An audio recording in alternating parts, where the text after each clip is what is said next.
अहम खबर शामिल करेंगे। स्टेट बैंक ने मॉनेटरी पॉलिसी का ऐलान कर दिया है और उसमें कमी की गई है, 1% कमी की गई है। इसी पर बात करेंगे। हाकान नाजीब साहब हमारे साथ मौजूद हैं। बहुत शुक्रिया हाकान साहब अपने कीमती वक्त देने के लिए। आज ये बड़ी अहम खबर सामने आई है और मॉनेटरी पॉलिसी का ऐलान किया गया। 1% कमी को किस तरह से देखते हैं और इससे क्या अवाम इसके साबित होगा, और दूसरा ये किससे अवाम को रिलीफ भी मिलेगा? देखिए, एक तो जो रिलीफ की हम गुफ्तगू करते हैं तो आप ये मैक्रो स्टेबिलिटी के जो असर है वो ये देख रहे हैं। मैंने जब भी कहा है कि कोई भी मुल्क जब आईएमएफ के साथ इंगेज करता है तो 12-14 महीने में आपको एक मैक्रो स्टेबिलिटी दिखाई देती है। उसका एक असर आपने ये देखा है कि जो पाकिस्तान की हेडलाइन इन्फ्लेशन है वो 1% से भी नीचे चली गई है और जो कोर इन्फ्लेशन है वो तकरीबन 8% पे आ गई है, जिसमें हम स्ट्रिप आउट करते हैं जिसको आप कहते हैं फूड एंड एनर्जी प्राइसेस। इसकी वजह से हम 22% पे थे, फिर 12% पे आए और I think it's a good call today कि 1% कम किया गया है। बिकॉज तीन चीजें, एक इन्फ्लेशन नीचे आ गई है, बहुत कमी हुई है स्पेशली हेडलाइन इन्फ्लेशन में। दूसरी चीज जो आपको दिखाई दी है कि इंटरनेशनल ऑयल की कीमत जो है वो कम हुई है, तो वो एक टेल विंड है पाकिस्तान के लिए। और तीसरी जो चीज देखने की जरूरी थी कि अगर आप ओवरऑल ग्रोथ देखें 6 माह की, तो पहले क्वार्टर में 1.3% और दूसरे क्वार्टर में 1.7%। ये डेफिनेटली एक लो ग्रोथ ट्रैजेक्टरी पे मुल्क को जैकअप करने के लिए I think it is a good call कि हम एक इंडिकेट करें कि एक मॉनेटरी ईजिंग की तरफ एक स्टांस जो है वो मूव कर रहे हैं। अभी भी ऑफ कोर्स जो रियल इंटरेस्ट रेट है वो बहुत पॉजिटिव है।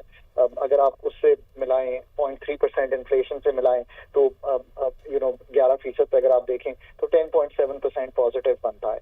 पर इससे ज्यादा जरूरी फॉरवर्ड लुकिंग इन्फ्लेशन को अगर आप देखें ऑन दी एवरेज तो वो 5-7% रहने की उम्मीद है, तो वहां पे रूम था। पर कोर इन्फ्लेशन जो कि स्टिकी है तो बहुत ज्यादा रूम, यानी कि 8% कोर इन्फ्लेशन है और 11% पॉलिसी रेट है, तो I think it's a good balance decision. फिर कुछ नेगेटिव चीजें भी हैं जिनको मद्देनजर रखना चाहिए। वो ये है कि आपका एक टैक्स का शॉर्टफॉल है। अगर टैक्स का शॉर्टफॉल होता है और अगले साल में आपको नए टैक्सेस का इजरा करना पड़ता है क्योंकि बजट अपकमिंग है, तो आपको हो सकता है कि वो इन्फ्लेशनरी हो इन नेचर, अगर कोई ऐसी तब्दीलियां आती हैं। सो जो सेंट्रल बैंक्स हैं उनको देखना पड़ेगा कि फिस्कल पॉलिसी कैसे रिएक्ट करेगी टैक्स के शॉर्टफॉल को। दूसरी चीज ये है कि आपको जो ग्लोबल अनसर्टनिटी है अराउंड टैरिफ्स, जिसकी वजह से दुनिया में भी आपने देखा कि जो आईएमएफ की भी प्रोजेक्शंस आई हैं उन्होंने डाउनग्रेड किया है 2025 और 26 की ग्रोथ को। सो एक वॉलेटिलिटी है, एक हाइटेंड फाइनेंशियल मार्केट वॉलेटिलिटी जो है उसको आपको देख के चलना पड़ेगा। सो वो भी एक फैक्टर है।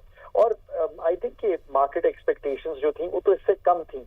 लोग समझते थे शायद 50 बेसिस पॉइंट्स की कमी होगी। मैंने हमेशा कहा था कि 1-1.5% का क्लियर रूम है और ये एक अच्छा इंडिकेटिव वे है अपनी बिजनेस कम्युनिटी को बताने के लिए।